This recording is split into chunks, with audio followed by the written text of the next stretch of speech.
Welcome back to Hasbro's Hide. Thought I'd show you the dark side of reloading.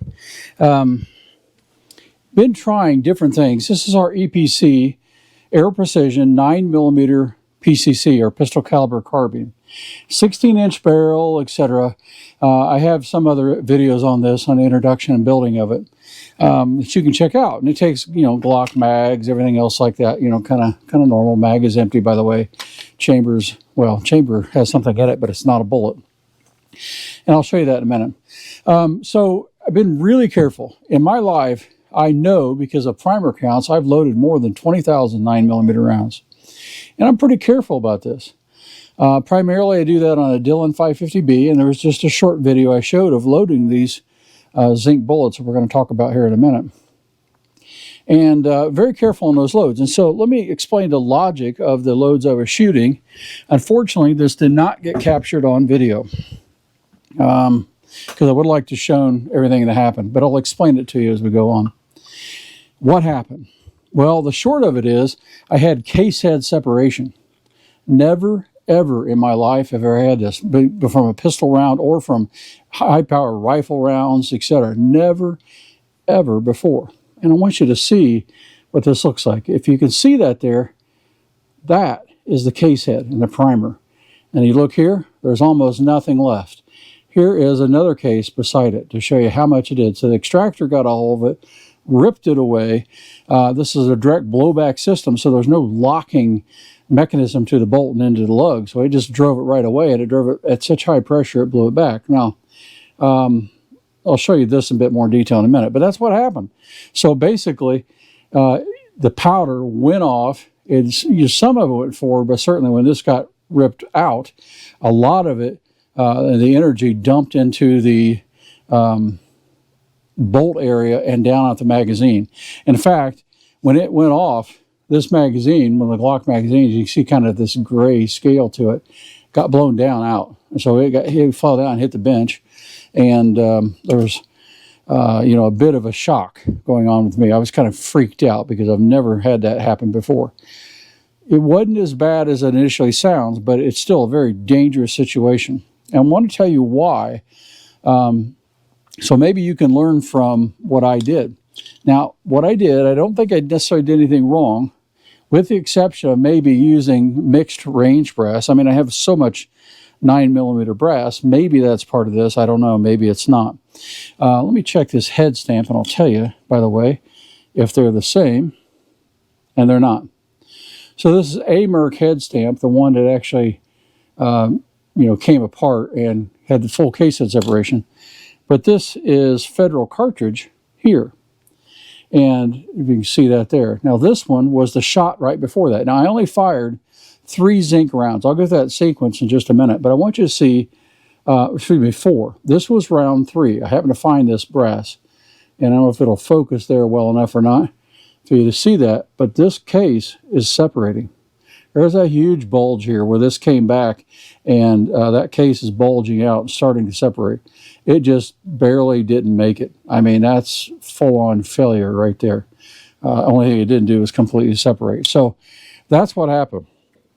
Kind of freaks you out. Now, I'll show you some damage and things it did to the gun. I don't think it's anything major, but I'm going to tear this whole gun down and check everything. But I'll show you a bit what was going on. So here's my logic. We're shooting CFE pistol, and we're shooting these 2 bullets. Okay? They are the shape and size of 147s, both of them. The one on the left is lead high-tech coated 147. And I had fired about 50 rounds of that before firing the zinc because I was doing a powder test. And so, per the book, I'm being safe, but I'm shooting 4 grains and 4.2 grains of CFE pistol with this lead bullet at 147 grains. So I go to the Hornady book, and I checked a few other, you got to be careful of forms, but I did check a few other forms because zinc you won't find in your book. And so the general recommendation was use the 90 grain load data, because that's what this is. Even though it's the size of the 147, because zinc is so much lighter, this is a 90 grain bullet. So that's fine. So I load then medium to high, but not at max and not over max powder levels for 90 grain zinc. Now that's perhaps probably right there where I should have stopped, okay, and thought about this again, but I thought, well, I'm being really safe. I'm shooting well within the range of CFE pistol for a 90 grain bullet. Plus, I loaded it longer than would have been for a 90 grain bullet. So there was more case capacity in there and less powder than the equivalent 9mm in 90 grain. So that's what I did. And so this was, the one that detonated was 6 grains of CFE pistol powder. Not good.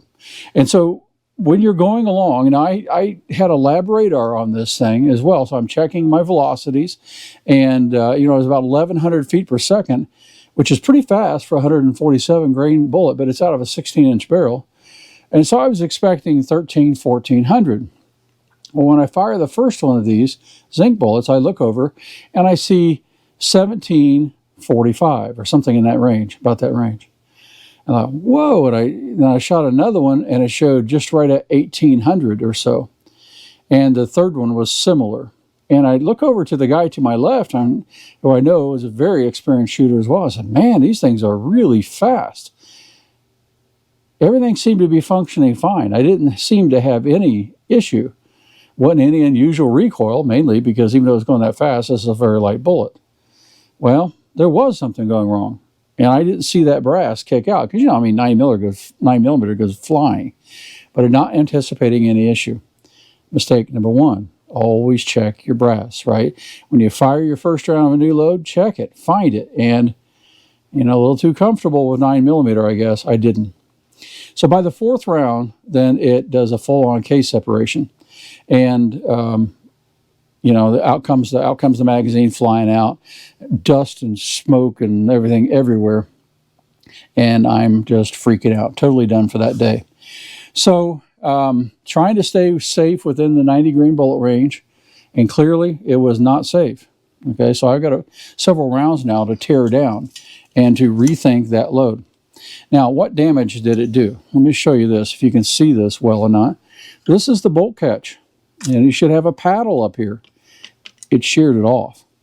This EPC9 has an unusual mechanism with a little rod that comes in here, and it pivots and catches the bolt. So when the bolt comes back, and then this thing will be kicked out, and then your paddle pushes down on that to release the bolt.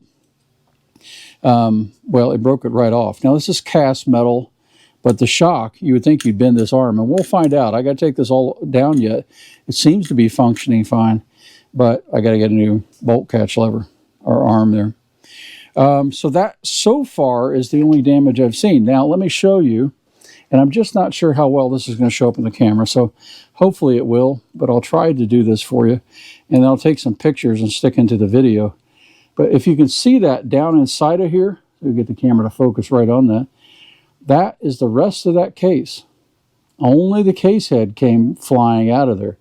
The rest of the case then is formed sort of a funnel shape, right, where it came out of the back of the barrel, and the rest is in that chamber. So I got to get that out.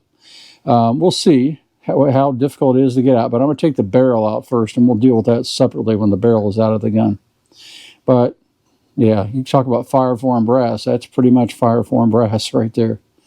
So just a bit of warning to everybody. When you're trying new unknown loads, I should have been a bit more safe. Without a doubt, I should have been a bit more safe. Now, I did my homework. Like I said, I tried to find what I could on these zinc bullets and shooting within recommended loads for the same weights. But clearly, this was not safe. And so here we go. So I got to find out what else did I damage in here, if I've damaged anything else. So hopefully it'll be okay. We'll look at the bolt. We'll look at our upper receiver. Check our chamber out once we get this piece of brass out of here. Since it's direct blowback, it's probably fine with the exception of what the bolt may have slammed into, like that bolt catch. But that's probably coming back forward when it did that. So I'll have to check that out, make sure it all works again, everything's safe. Check a few dimensions, critical dimensions. So anyway, I thought I'd share this part of this with you. I'll tear this on down, and then we'll see what else we find. All right, now I've torn the rifle all the way down, replaced the broken bolt catch here. So this was broken off right there. And you can see that, in fact, in this piece. You can see it there. This is what had broken off, so it sits in here like that. And it got slammed back and broke it off. It's just a piece of cast steel there, not very particularly strong. But it wasn't designed to take what it took anyway. But nothing else is damaged. Everything else is square and true. There's no bulging of the mag well or anything in the receiver. And trigger, safety, everything all still works here just as it should. So everything seems to be really solid, minus that bolt catch. So on the Aero Precisions, especially on these EPC 9s, you have the threaded bolt catch pin, which makes it really nice and easy to switch that out. So no big deal, $10 part, ready to go. So that part is okay. Our lower receiver is good. Now on the barrel, I was able to get the brass out of the chamber. Okay, so that was actually easier than I thought. I thought maybe I could get underneath it with a knife here and just carefully lift up here without prying it, without damaging it, but that wasn't the case. So what I ended up doing was taking a jag like this, which is smaller than the bore by quite a bit, put a patch, and the patch I put in there was full of oil, so it was soaked up, and then pushed it down from the muzzle in carefully. And when it hit the brass, I was able to catch just the lip there and knock it right on out. And so that was good. I had, a pretty good resistance. I made sure the patch was pretty tight here. And then when it hit it, boom, knocked it right out, no big deal. But that is what it looks like when you have a full-on case head separation. So let me show you these parts. I don't know if I can get the camera to focus real well here or not. We'll try and see if we can get it. This is the case head, okay? That's the size this is supposed to be. And you can say they no longer are even close. Yeah, there I go, and I drop it. Well, stand by. All right, let's try this again. There's the case head that separated. Now, if you notice here, look at the primer. I mean, the primer's a little flat, but there's nothing unusual, and all the edges are all still rounded. There's no hole. It didn't pierce it. Anything that you might normally look for high pressure round. This is this American Merc or Merc brass here. Don't know much about them, but that's that's what it was at the time. But look at the size difference. I don't know if you can see that real well on the camera or not, but it tells you how much that brass blew out and followed and expanded the feed ramp into the barrel there. So quite a explosion. Now when you look at that, it looks really bad, and it was, right? This is really not okay to have happen. But fortunately, most of the explosion went forward because the bullet drove right on out the end of the barrel. And I had shot 3 rounds of this before. Okay, so 3 rounds I have on target, and target looks like this, the kaboom target. If I can get it in view here, sorry about that. So there's the first 3 rounds. Okay, yeah, the 4th round didn't make it to the target. It hit the ground well before that, so because it lost a lot of energy obviously when that case head separated. So here's one of the 3 rounds I was able to find the brass for here, and it's the same sort of thing. The primer looks perfectly normal there. This is a Federal cartridge brass, and yet I don't know how well you can see that there, but that case head it's bulged all the way around there. This was separating, okay, and it just didn't quite all the way make it and popped out.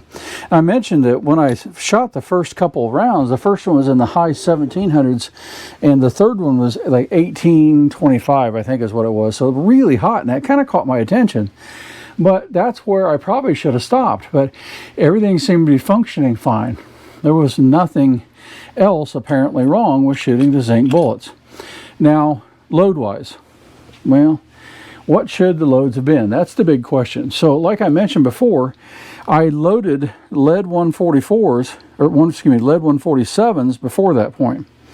And I loaded them to 1.15 inches long. Okay, so overall length 1.15 inches long, and they were 4 grains and 4.2 grains of CFE pistol.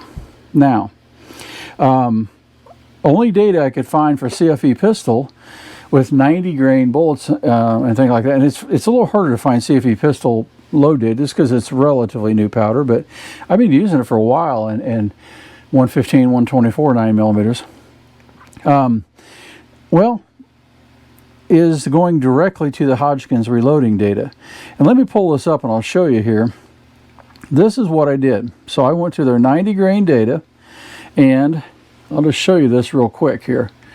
I don't know how well you can see that, but they have the lowest powder load here, which is where I was at for a 90 grain bullet of 6 grains.